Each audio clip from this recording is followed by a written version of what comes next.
I am James Barfield with Your Urban Connection. And this is the channel that is often imitated but is never duplicated. Now, today I want to talk about something, and it's this it's a show about which I'm hoping that will save the life of some of our young black men, or our black men, period. And this show is about running from the police. And this was brought to my attention big time on yesterday when I read about a 25-year-old black man in Akron, Ohio, who was involved in a police chase, his second police chase within 24 hours. But the second one ended up in him being shot at least 60 times. Yeah, you heard me right, 60 times after 8 police officers fired 90 rounds of ammunition at him. Now, here's the thing I want to tell you. Fellas, it doesn't make any difference whether or not you're guilty of any crime or if you're innocent of any crime. It makes no sense to run. Because I want to tell you, if you're dealing with a young, inexperienced, or a young rookie cop, and you engage him in a chase, nothing gets his adrenaline flowing more and faster than getting involved in a chase. And then he gets the feeling that he has something to prove. He has something to prove to himself and something to prove to you. And that is that you're not going to get away with this. He has to stop you. He has to figure out, because in his mind, he's thinking, without any knowledge, but he's thinking you have to be guilty of something or you would not be running. Now, this gentleman, the first chase he was involved with, he was being chased after he was being stopped by a police officer for a defective tail light and a defective tag light. Totally misdemeanors. No reason whatsoever for him to be engaging these police officers in a chase. No reason whatsoever for him to ever lose his life. No reason whatsoever for him not to pull over and hand over his driver's license and insurance card, which I'm sure he would have been asked for. But he was fortunate on that chase because he ran in from one jurisdiction into another. So the first officer that was engaged in this chase gave up the chase because the guy changed over into another jurisdiction. So he didn't have jurisdiction, so he called off his chase. Less than 24 hours, this same guy, same 25-year-old guy, gets involved in another chase where he's being attempted to be pulled over by an officer, and he takes off. Now, I don't know what the reason was for that. That has not been stated yet, for that chase, for that pursuit.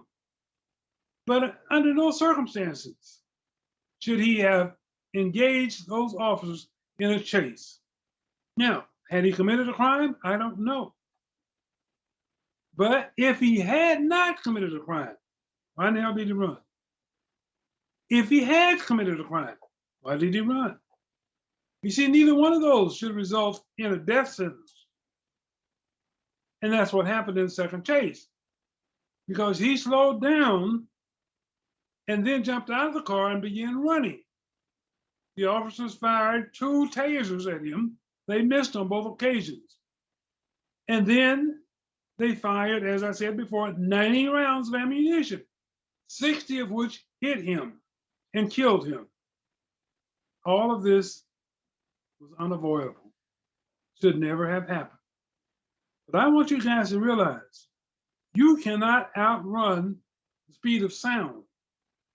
So don't think that you're ever going to outrun these police officers, because when you got one behind you, you don't have any idea what's up front because he's already radioed up front ahead of you. So you don't know what's out there. You don't know how many are coming your way. You don't know how many are sitting out there waiting for you. And you cannot outrun the speed of sound. Now, if you live in an area where there's a helicopter and they're utilizing helicopter services, there's no way in the heck you're going to get away because you got a guy out there 1,000 feet up in the air, okay? And this guy has his sights on you, and no matter what's going on the ground, this guy's got you in his headlights, okay? It's like you and a deer in the headlights. So you're not going to get away, all right? So just pull over, and if you're guilty of something, you have a right to have your day in court. Now, here's another thing I want to talk about. You know, I've often heard guys say, well, you know what? Man, I got arrested because I didn't pay a traffic ticket.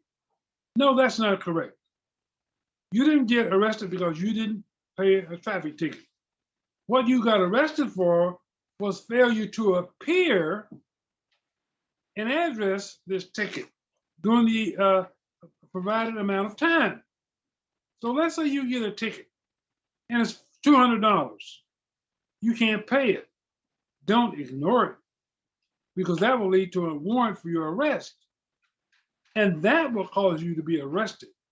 Failure to pay a ticket will never get you behind bars. Okay? So when you have a ticket and you cannot pay it, go to municipal court or district court or whatever it is and say, hey, look, I need some more time. I can't pay this ticket today. And I've never seen them refuse to give you more time.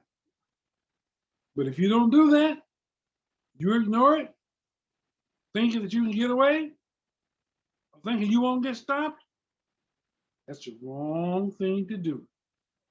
That's a surefire way to get yourself in big trouble over a minor traffic ticket. And it doesn't make any difference what the offense is. Okay? Don't ignore it. Address it. Don't refuse to go to court on the designated day because of the fact.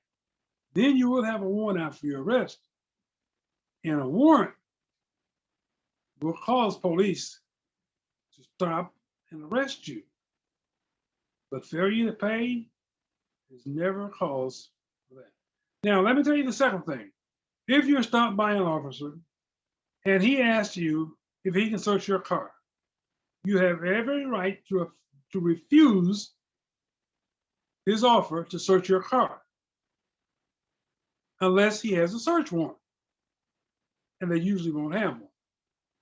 Now, maybe they can get one, but at the time he's asking you, he doesn't have one. And he cannot arrest you for refusing to allow him to search your car without that warrant. So these are things I want you to consider and keep in mind. The whole premise here is I want you to know your rights, know what you can and cannot do. And I think oftentimes what happens is a lot of you don't know your rights.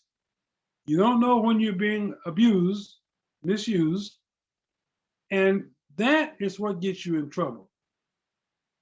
So if you need more information on what to do and what not to do when an officer stops you, if you need more information on what your rights are in these various situations, especially traffic stops, because that's where most of this stuff comes from.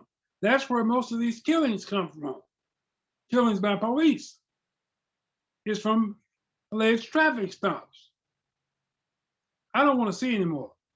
I've seen enough Black men being shot and killed, oftentimes unarmed, but merely because you choose to engage police officers in a traffic stop, in a high-speed chase.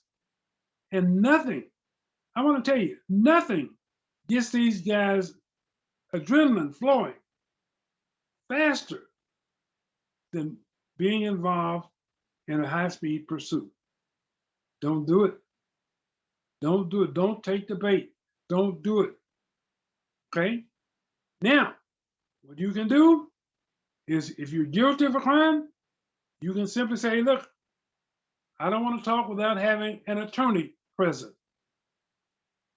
And all you have to do is give your name and address. And that's it. Know your rights, fellas.